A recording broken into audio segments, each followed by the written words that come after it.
Greetings from Eye Infirmary, Nabha. In this short video, I will demonstrate how we create a 3D movie from a regular 2D video. I have already edited the video that I will be saving as a 3D movie, it was shared with you all earlier. Now what you see here is the edit page. This is the audio track, this is the video track, and this is the background music, in case you wish to include it. From here, we move to the next step, which is the produce page. There is no direct or obvious 3D option available, so we select the anaglyph option here.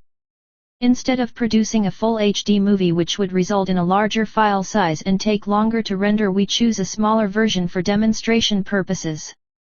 Next, we give the file a name, Endo-expression Test 3D, and save the folder where it is to be saved. Once this is done, all that remains is to click the Start button. We've given the file a name and suggested the destination folder in advance, to make it very easy to locate the file later on. Rendering or producing a 3D movie is usually time-consuming.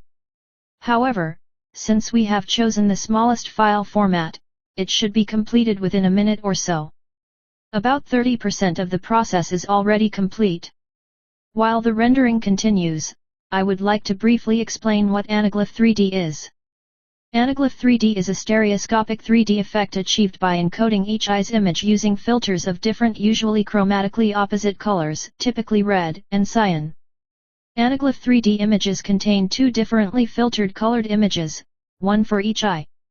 When viewed through color-coded anaglyph glasses, each of the two images reaches the eye for which it is intended, revealing an integrated stereoscopic image.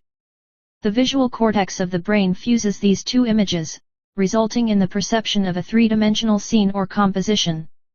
While it is not exactly 3D in the conventional sense, it does provide a strong sense of depth perception similar to what one experiences while operating or observing surgery.